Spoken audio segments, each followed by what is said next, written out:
5দিনীয়া BTR ভ্ৰমণ সামৰিলে মুখ্যমন্ত্ৰী ডক্টৰ হিমন্ত বিশ্ব শৰ্মাই।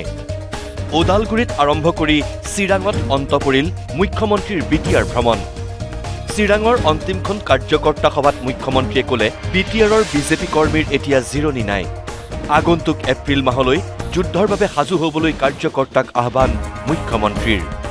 কেৱল মাত্ৰ পাক্কা অকল মাত্ৰ বিজেপিৰ বেনাৰত ইমান হাজাৰ হাজাৰ কাৰ্যকৰ্তা উপস্থিত হোৱা আমাৰ বাবে গৌৰৱৰ বিষয়।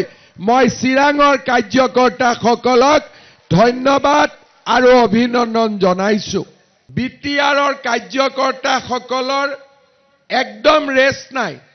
প্ৰথমতে বিটিআৰৰ পিছত দিছপুৰ, একেবাৰে এপ্ৰিল মাহলৈকে আপোনালোকে যুদ্ধৰ বাবে সাজু হৈ যাব লাগিব।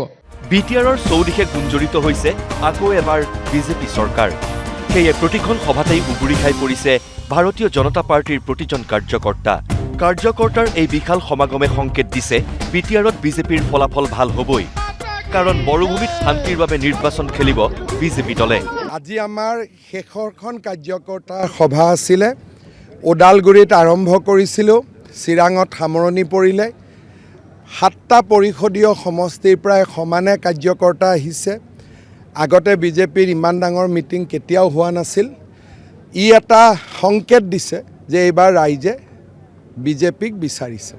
উদ্দেশ্য এটাই যে আমি কোনোবা এটা চিটত টিকট দি হাৰিবৰ কাৰণে খেলিব নালাগে। য'তে য'তে জিকাৰ সম্ভাৱনা আছে তাতে তাতে আমি ইলেকশ্যন খেলিম। BPF-এ কওক, UPPL-এ কওক, আমাক যোনে যিমান সমালোচনা কৰিলেও আমি কোনো নিগেটিভ নকওঁ। কাৰণ আমি ইয়াত শান্তিৰ কাৰণে ইলেকশ্যন খেলিব আহিছোঁ, কাজিয়া কৰিবৰ কাৰণে ইলেকশ্যন খেলিব অহা নাই। কংগ্ৰেছৰ শাসনকালত বড়োভূমিক মাছে দলনিত পোনা এৰাৰ দৰেই এলাগী কৰি থৈছিল। দিছপুৰৰ পৰা কংগ্ৰেছে বিটিআৰৰ ঠিকা দি থৈছিল হাগ্ৰামা মহিলাৰীক। কিন্তু বিজেপি চৰকাৰে বিটিআৰক এলাগী নকৰে। সৰ্বাংগীন উন্নয়নৰ বাবে বড়োভূমিত 5দিনীয়াকৈ বাহৰ পাতি থাকে মুখ্যমন্ত্ৰী। কংগ্ৰেছৰ চৰকাৰ আছিলে, কংগ্ৰেছে বিটিআৰক একো নিদিলে। কেইদিনমান আগতে কংগ্ৰেছৰ প্ৰেচিডেণ্ট ইয়াত আহি কৈছিলে যে কংগ্ৰেছৰ দিনত আমি বিটিআৰত কোনো ধৰণৰ আমি নাহিছিলোঁ আৰু বিটিআৰক আমি স্বাধীনতা দিছিলোঁ। আমি কি কৰিছিলোঁ যে দিছপুৰত আমি আছিলোঁ আৰু কোকৰাঝাৰত আমি হাগ্ৰামা মহিলাৰীক থাকিব দিছিলোঁ। শ্ৰদ্ধাৰ ৰাইজ, তেনেকে নহ'ব। অসমৰ মুখ্যমন্ত্ৰী বিটিআৰৰো মুখ্যমন্ত্ৰী। অসমৰ মুখ্যমন্ত্ৰীৰ দায়িত্ব যাতে বিটিআৰতো আহে, বিটিআৰৰো মানুহক নিৰাপত্তা দিয়ে। না কোকৰাঝাৰত আমি কিবা কৰিব লাগে, না দিছপুৰত আমি কিবা কৰিব লাগে। আমি বিটিআৰৰ দৰিদ্ৰ দুখীয়া মানুহক সহায় কৰিব লাগে। সেয়ে হৈছে আমাৰ দায়িত্ব আৰু কৰ্তব্য। কংগ্ৰেছৰ সেই অন্ধকাৰময় হিংসা জৰ্জৰ বিটিআৰক নতুন পোহৰৰ সন্ধান দিলে বিজেপিয়ে। এতিয়া আমাৰ লক্ষ্য বড়োভূমিলৈ বিকাশৰ গংগা বোৱাই অনাৰ। বিজেপিৰ লক্ষ্য সুৰক্ষিত আৰু বিকশিত বিটিআৰ নিৰ্মাণ কৰা।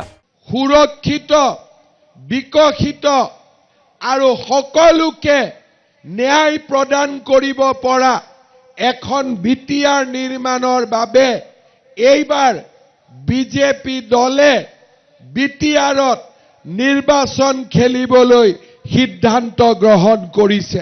কংগ্ৰেছ দলৰ দিনত আপোনালোকৰ মনত আছে কোকৰাঝাৰ আৰু ওদালগুৰিত কি ধৰণৰ সাম্প্ৰদায়িক সংঘৰ্ষ হৈছিলে। কংগ্ৰেছৰ দিনত আমি কেনেকৈ ভয়ত আছিলোঁ। আমি কোনো এখন ফাংচন, মিটিং, সভা সমিতিলৈকে মনৰ আনন্দত আমি উপভোগ কৰিব পৰা নাছিলোঁ। বিজেপিয়ে নিৰ্বাচন হাৰিবলৈ নেখেলে, আমি জিকিবলৈহে নিৰ্বাচন খেলো। গতিকে বিটিআৰৰ প্ৰত্যেকজন কাৰ্যকৰ্তাৰ দায়িত্ব হ'ব এইবাৰৰ নিৰ্বাচনত জয়ী হোৱাৰ। আমাৰ কিছুমান মানুহ থাকে খেলি ভাল পায়। মই খেলি ভাল নাপাওঁ, জিকি ভাল পাওঁ।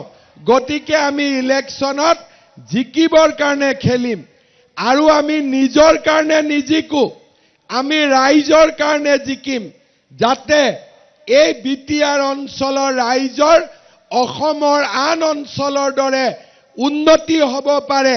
সকলো ৰাইজে নিজকে সুৰক্ষিত অনুভৱ কৰিব পাৰে, সকলো ৰাইজে শান্তি অনুভৱ কৰিব পাৰে আৰু আমাৰ বিটিআৰলৈ যাতে বিকাশৰ গংগা নামি আহিব পাৰে।